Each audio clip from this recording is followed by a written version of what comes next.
Good evening to everyone, and thank you very much for the invitation. It's really a pleasure to be here. So what I want to do with you tonight is to make three main points. The first is that I think sharing economy can enhance consumer welfare, and a priori we should have a positive view of it. The second thing is that there is some risk with the sharing economy, that all players may try to stop it or to slow it down, and competition law may do something. It has already been briefly mentioned before, and there is also another risk that a sharing economy platform become very big and try to protect its power, and on that as well competition law may do things. So two risks and two possibility for competition law to intervene. So the first point is that I think sharing economy can enhance consumer welfare because it reduces many market failure. I would not think that it solves everything, but at least it solves several market failure, market power in some industry, because it's disruptive, and because of its disruption it lowers entry barriers and can therefore police the one who have market power. It reduces transaction costs and it reduces the intermediaries. That's why they are so successful sometimes. And it reduces asymmetric information. Before, when you were jumping in a taxi, you never know who will drive you. Now you can see with some application the quality of the driver. Okay, so it reduces some market failure, and it makes the world flatter. You remember this book on the world is flat with internet, and clearly the sharing economy is part of that, and it's clearly the best ally of internal market, and that's why I suppose the Commission is so willing to help if it can the sharing economy, because it's the best ally, I think, to get to the internal market. Now, having said that, I don't mean that everything is good. I mean, we may have some issue of taxation. You mentioned also some issue of labor, and we can discuss that. I think those are real issues. So regulation may still be needed, but surely not the regulation we have today. I mean, clearly we have to readapt regulation given the new technological framework. And if we have to readapt it, we have to think about first what is needed given the new market failure or the less market failure. And if we have regulation, it has to be technological neutral. Same service, same rule. I think that is very, very important to remember. Okay? So this is the first point. I think it solves some market failure, so I think overall maybe regulation may be reduced. I don't mean that regulation should be suppressed, but regulation may be reduced. Now let's go to the two risks.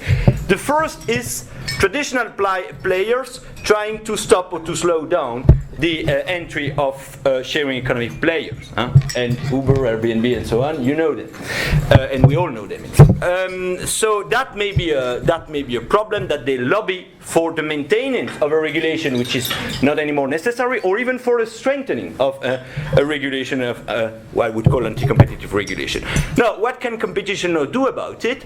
I think two things. First, competition authority may give an opinion on the law, and that's what the French, for instance, competition authority did in the taxi case. Now, it is taken or not taken on board by the legislator. That's another matter. But at least they may give an opinion, and that may have an influence. Now, in the Commission, it's easier because the competition department is integrated in the Commission, so you may expect that the Commission don't come with too many anti-competitive regulation. But then there is the Parliament and the Council, and there, of course, they may try to be influenced. So I think we have to be very careful, and I think this opinion that a competition authority may give can be very, very useful.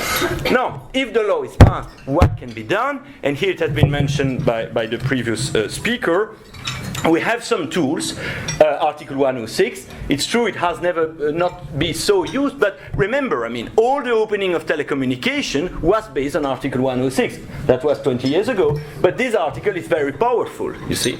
So I think we may, and I know that the Commission is looking at it, it may be also a way to try to remove national anti-competitive regulation, to use Article 106. Now, this is the first risk, and so I think for that we have some tools, or competition authority have some tools. Then the second risk is a platform which was able to enter become very powerful. And of course, you know, when you have market power, you try to keep it and possibly to abuse it if you can. That's rational. I mean, that's not a moral judgment. That's clear.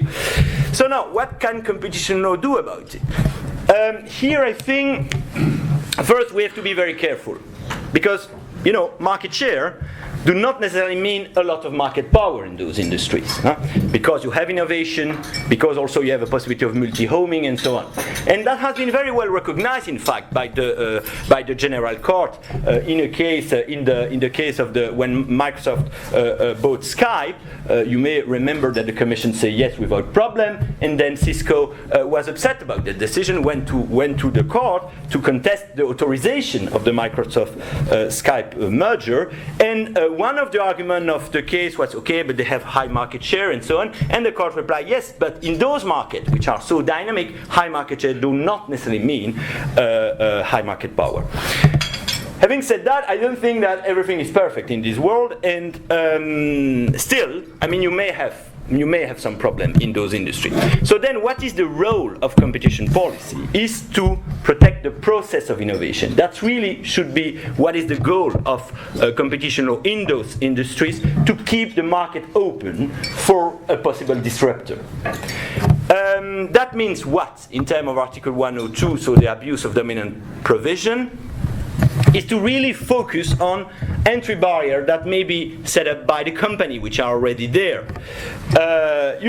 There is this investigation against Google for discrimination.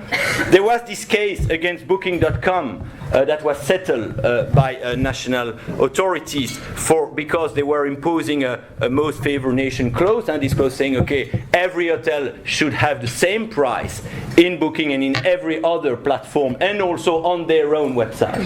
I think that is clearly a problem for competition policy and for the possibility of a new platform entering in the market. So I think the French authority, Swedish authority, and the Italian authority were right in saying that is not, you cannot do that because you impede entry. So you see, you may have some problem, but those I would think would be limited. And if you have those problems, you need to be very quick in solving them. Now, how can you be quick when you are a competition authority? That's all a challenge, because you have to respect due process and so on, but you have a possibility of interim measure. Interim measures are not so often applied because the legal conditions are quite strict. You have to show an irreparable harm if to intervene, but I think in those industries which are so fast, irreparable harm may be easier to show than in a traditional industry. So, that is for 102. I think you have to oppose strategic entry barriers like we see in the Booking.com case. Regarding merger, here, I think you should be careful. You should check whether the merger will decrease innovation. The focus should not be so much the price after the merger, but the innovation after the merger. Okay, that should be really the focus of the Commission. Now, the problem is that many mergers escape even the notification to the Commission. Why? Because the notification is based on turnover. And very often when you buy a disruptor, you will buy it when the disruptor has a small turnover, a high expectation, so that's why you pay so much, but a low turnover. So maybe, as the German authority, as the German Monopoly Commission proposed, you should have another threshold, an additional threshold for merger, which is not only based on turnover, but also on value of the transaction. And I think that may be an idea that should be taken by the legislature of Europe. So those are, I think, what competition law may do to try to stop a platform which is becoming too big to abuse its market power or to try to keep it. Having said that, I think competition law should be extremely cautious in those markets because the innovation cycle is relatively quick and it should not impede this innovation cycle. If anything, it should help it. And also because we don't understand, I think, very well still the power of data, the power that the control of personal data gives to a platform. We don't have the right economic theory, I think, today to understand what it means for market power and for abusing market power. So because of that, I would then join the previous speaker. So we have to be a bit careful because we don't know very well how those markets will evolve. So to conclude, I think competition law has some tools to oppose old players which try to keep their rent. through anti-competitive regulation, and also new player which having become big, want to protect their own power. That's the message I want to deliver.